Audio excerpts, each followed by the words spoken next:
EWTN news contributor Alberto Fernandez. Alberto, thanks so much for joining us. Thank you. So first, let's begin with what does the strike in Qatar mean for ceasefire negotiations now? Well, it's actually not clear what it means. It's not even clear what actually was accomplished by it. As you heard in the report, we're not even sure who was killed. It looks like the Israelis failed in this decapitation strike, that they got some Hamas officials, but certainly not the senior leadership. The question now is, who is strengthened by this and who is weakened by this, leading to the next step in this end game that we're seeing? What could this mean for the hostages still being held by Hamas?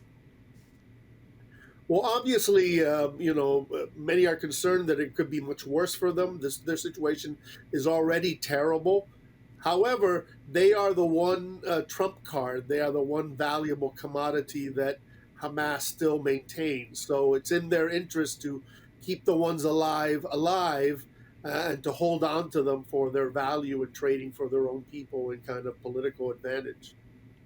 Now, officials say the Trump administration was notified before the strike. How does that tie into the situation?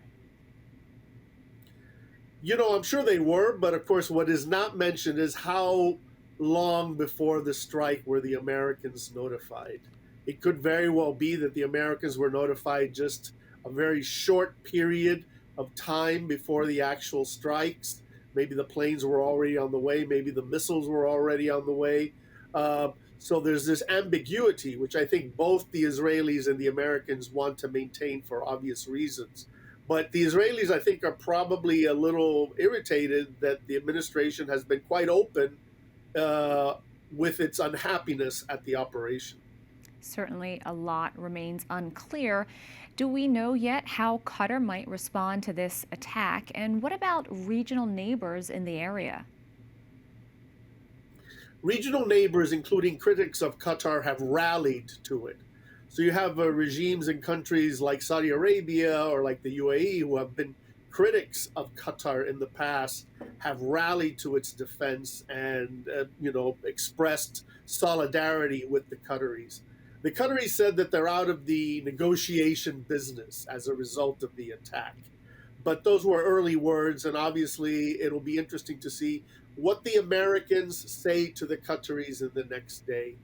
Paradoxically, this strike could make things much worse, or it could also actually even, strangely enough, provide a way out for several of the parties. A lot is happening so quickly. What kind of impact will this have on the humanitarian situation in Gaza? The humanitarian situation in Gaza will continue the way it already is, regardless of the strike, which is there going to be a massive on-the-ground offensive by the Israelis in Gaza City in the coming days, as we have discussed, as the Israelis have intimated? Either way, we're near the end of this war. We're almost 2 years from the starting date of the war, just less than a month from now, on October 7th. So we're near the end game. The question remains how much more suffering and how much more damage will be done on different sides before it's wrapped up. We'll have to leave it there. Alberto, thank you so much for your insight today. Thank you.